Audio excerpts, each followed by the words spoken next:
حضرتك او حضرتك عندكم مشاكل في الذاكره، تنسوا تفاصيل كتيره صغيره الفتره اللي فاتت، عندكم الم في العضلات او حتى في المفاصل، دور البرد اللي كان بيجي مثلا مره او مرتين بس في السنه دلوقتي بقى يهاجمكم كل شهرين ثلاثه، بقيتوا تتعصبوا وتتنرفزوا وتستثاروا بسبب حاجات صغيره جدا قبل كده ده ما كانش بيحصل. للاسف الشديد ده بسبب تراكم السموم في الجسم. احنا بنتعرض للسموم تقريبا من كل حاجه في الحياه، الاكل، الشرب، الهواء، الاسترس، الشوارد الحره. الشوارد الحره اللي هي الفري راديكلز اللي انا اتكلمت عليها قبل كده، هي بتدخل خليه تدمرها، سواء خليه مناعيه، خليه عصبيه، اي خليه في جسمك بتدمرها. عشان كده بيظهر علينا الاعراض اللي انا قلتها، يمكن كمان اعراض اكتر من كده. عشان كده النهارده هنتكلم على اقوى مشروب انتي اوكسيدنت، هو بيحتوي على مواد طبيعيه تعتبر من اقوى مضادات الاكسده الطبيعيه اللي ربنا خلقها لنا، فيها فيتامينز، فيها اسينشالز، فيها بروتين، فيها كولاجين، فيها دهون غير مشبعه، فيها سيلينيوم وزنك ده مهم جدا لسلامه البروستاتا، فيها فايبرز اللي هي تغذي البكتيريا النافعه اللي موجوده عندنا في الامعاء.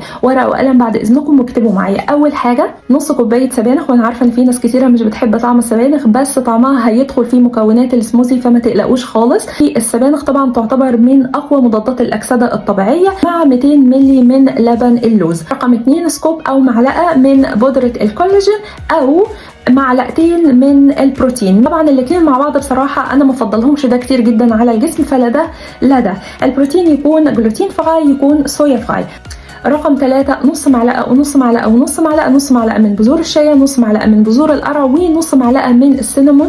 ده مهم جدا خصوصا للناس اللي عندها مرض السكر او اللي عندها حد من قرايبها عنده مرض السكر. كده رقم 4 هو افضل بارت انا هتكلم فيه، الفانيلا اكستراكت او مستخلص الفانيليا الطبيعي. طبعا كل حاجه طبيعيه، اي حاجه صناعيه انا مش هتكلم عليها ابدا في القناه بتاعتي، مع ثمره فاكهه سواء مثلا موز. انا بحب جدا الموز لان هو غني بالبوتاسيوم، ده مهم جدا للقلب والدوره الدمويه. او البلو بيري اللي هو التوت الاحمر، ده برده مهم جدا، ده انتي اوكسيدنت قوي جدا. لا ده لا ده، لاي حاجه انتوا تحبوها، اي ثمره فاكهه انتوا تحبوها. في ناس مثلا بتاخد برده نص معلقه كاكاو خام، ده برده حلو جدا. السموزي ده ممكن تستعوضوا بيه عن الفطار او الغداء او العشاء، او حتى بين السناكس المشروبات. بعد اسبوع او 2 أو 3 هتحس ان جسمك فاق، تحس ان جسمك اتغير خالص. كل الاعراض اللي احنا اتكلمنا عليها واكتر من كده كمان قلت خالص او انتهت تماما. انت كده بتنظف جسمك، انت كده بترمم جسمك، انت كده بتبني جسمك مرة تانية.